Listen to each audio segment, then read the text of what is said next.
Hello and welcome to the I-24 News Desk.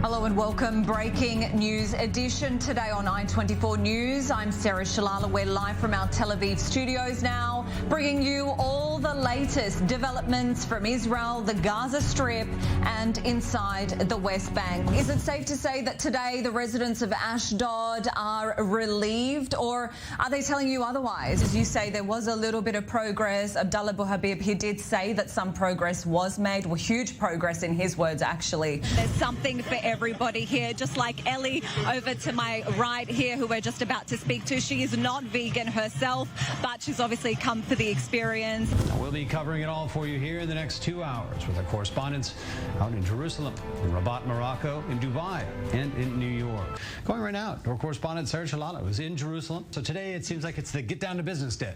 The agenda is jam-packed, David, as you just mentioned. Not so much happening behind me, though. The streets are cordoned off King David Street here, and it's looking likely to be that way for the rest of the afternoon and evening as well. Well, for more on the Lebanese election, we're joined in the studio by our Middle East correspondent, Sarah Chlala. So, Sarah, I'll start with you. Do you have any idea about the level of turnout so far and what that might tell us? There's only 128 parliamentary seats up for grabs, and that's divided among all the 18 different religious sects. So 64 going to the Christians and 64 going to the Muslims, which then makes up 128 seats within Parliament altogether. I'm just going to pan out to over the bridge here, because this is Highway 4, as you can see, and just over the bridge, the only kind of transportation that's allowed here is buses. We have a lot of angry Israelis after all of these changes, especially with the jobless rate also rising. Yeah. What's this all saying come November with the elections? Well, angry Israelis, they bark, they do not bite. We're joined by our Middle East correspondent, Sarah Chlala. Sarah, what's the latest there? What are people saying?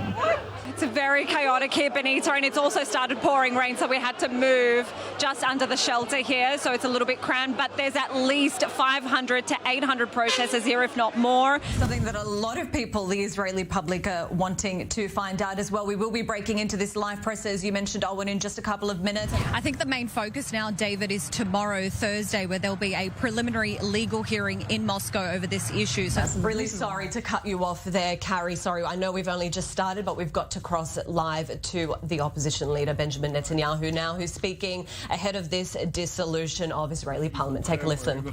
You can't see, but there's a table on my right here which is full of donations, from like tennis balls to food. This lady's just holding it up for us. The Knesset has officially dissolved on this day. It's a big day in Israeli politics. Stay tuned for more details. The election day has already been set as well for November the 1st. That's all for this hour on I-24 News. Do stay tuned across the evening. We will be back to bring you more of the latest news updates. I'm Sarah Chlala. Thank you for joining us.